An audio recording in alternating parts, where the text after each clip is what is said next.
আসসালামু আলাইকুম এভরিওয়ান। আমি আজকে বিকালে ছাদে চলে আসলাম। ছাদে আমাদের কয়েকদিন থেকে 2 দিন থেকে খেয়াল করতেছি যে আমাদের ড্রাগনটা একটু মানে গোলাপি আর লাল রঙের হয়ে গেছে। সো এটা যেহেতু আমার বাগানে ফার্স্ট টাইম ধরলো, এটা সম্পর্কে আমার তেমন এক্সপিরিয়েন্স ছিল না। তো আমার বোনের কাছে শুনতে পাইছি যে এটা একটু যখন উপরে খোসাটা লাল হয়ে যাবে তখন ছিঁড়ে ফেলতে হবে। যেহেতু আমার বোন আমার বাসায় নাই, তো আমি ওর কথা মতো শুনে এটাকে ছিঁড়ে ফেললাম।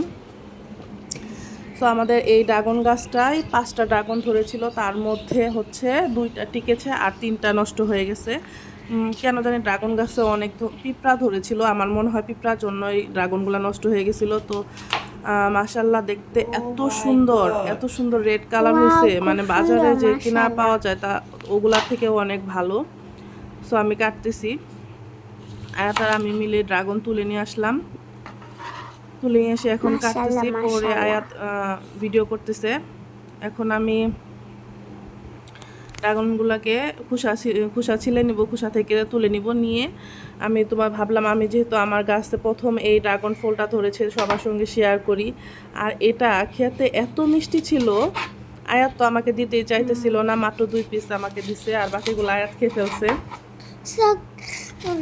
মামা থ্যাংক ইউ এই গাছটা গিফট করার জন্য, আর এত মিষ্টি ছিল। Thank you. আর যেটা না বললেই না, আমার ছোট বোনের হাজব্যান্ড রসি আমাকে এই গাছটা গিফট করছিল। ও যখন ছোট একটা গাছ দিছিল, এই গাছটা ছোট একটা গাছ থেকে অনেক ডালপালা ছড়ায় যায়, আর এই গাছটা বয়স মাত্র 1 বছরের মতো হয়েছে। 1 বছর পরেই এই গাছটা ফল দেওয়া শুরু করলো। তো আমার বোন বলল যে ওদের ছাদে অনেকগুলা গাছ আছে ড্রাগনের, এই গাছটা নাকি প্রথমবার একটু কম ফল দেয়, দ্বিতীয়বার যখন দেওয়া শুরু করে তখন বেশি করে দেওয়া শুরু করে।